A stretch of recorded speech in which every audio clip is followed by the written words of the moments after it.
But I've been to K1 fights, of course, before that, and K1 was In Japan? in Mandalay Bay. Mandalay Bay, okay. With George, I went to fights and like a tournament, 8-man tournament.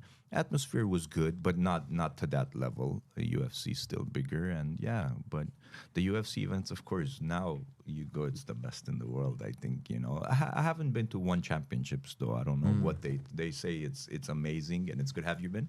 I haven't. I've watched on TV. I watched the first one they had in the U.S. They had first the whole one in thing, the US, yeah. and I mean, I watched on social media and stuff, and just the promotion, and also the culture is a little different, right? It's a very different. They keep the respect and the kind of the martial art, the good martial art qualities, you know, qualities. They keep it. Yeah. In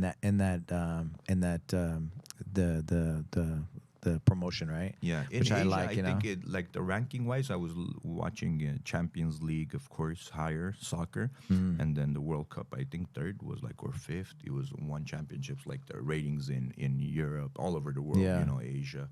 So the ratings I had. Petrosian fights in there. I spoke to him. He says it's very good. The One FC.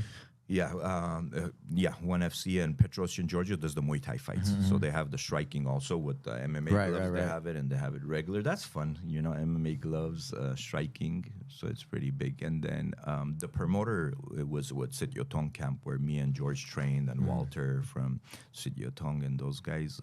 So he went to school in Boston, but he trained there with Kru Yotong. I trained in Thailand also, so that's amazing, you know, what he could do with it and how big it is. It's good. I think all the fighters, there's so many great fighters, so they need to be someplace more opportunities, making, right? Yes, opportunities, more opportunities. Yeah, they do like a grappling part 2, Jiu-Jitsu, grappling. How is that? How are the grapplers there? What do you think? I mean, they get the best guys, you know. They get the best and guys. they match them up, and I think it's exciting. And I think the UFC's, you know, Dana's taking notice, and so they have like the UFC Fight Pass, and they started doing it as well. They got brought that Mikey Mitsumichi. Yeah.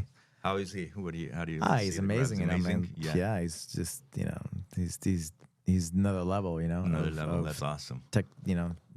Technique, and you know, just.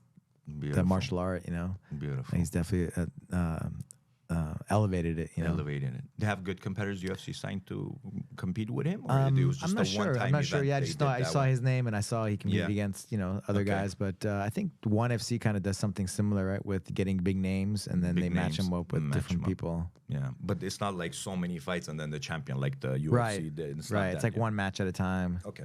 But hopefully it's it cool. could get there, huh? Yeah. Maybe they could have like a division of the best in the world and then compete for the title. Yeah, like that would be exciting because it's getting there. It's getting there. I mean, ADCC, you follow Abu Dhabi, you know? Yeah. It's been cool to see, you know, I remember like 25 years ago, we went to our first no-gi grappling tournament in Vegas. It was at a high school, you know? Yeah. And then, remember the tap-out guys? Yeah, so the tap-out guys were there selling T-shirts out of their trunk, you know? And then to see the Abu Dhabi or ADCC have their event at the UNLV like arena, you know, was really, really amazing. The level of promotion, having the UFC like Bruce Buffer, you know, announce the Pride person, announcer, was really cool. Really came like such a long way. From there was another years. promotion too that was going heads up with ADCC. This last year, CGI. Yes, the Craig Jones. Craig and Jones, so that was how was that?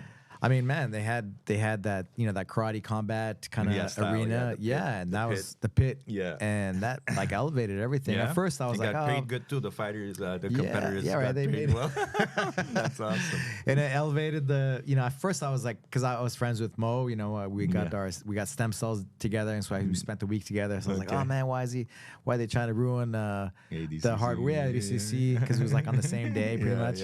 And then I started to see the social media posts, and I was like, man, this is like really funny and good for the sport. Yeah, good for the sport. Good for the sport. I saw Justin Flores was there too, one of the coaches, I think. Well, he was one of the, I think, referees. Referees, or judges. Oh, yeah, judges. Sorry, I'm saying coaches. Yeah. That's cool. That's awesome. And they had amazing matches, and they fought, or they competed with you know, with intentions to win, right? It was like almost like a fight, right? Yeah, good. And I think that was the kind of the goal with the Sheik starting the Abu Dhabi Combat Club. So are they going to continue that? Or this year they're doing more shows? Or they secured funding.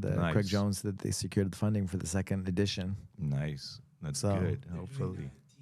Teams, right? Teams. I saw that. Oh, they're gonna do teams. Yeah, they're gonna do teams. Well, that's gonna be fun. Yeah, I mean, they're elevating everybody's. Like they're making Good. funny videos, they're making funny content, and it just sucks you in.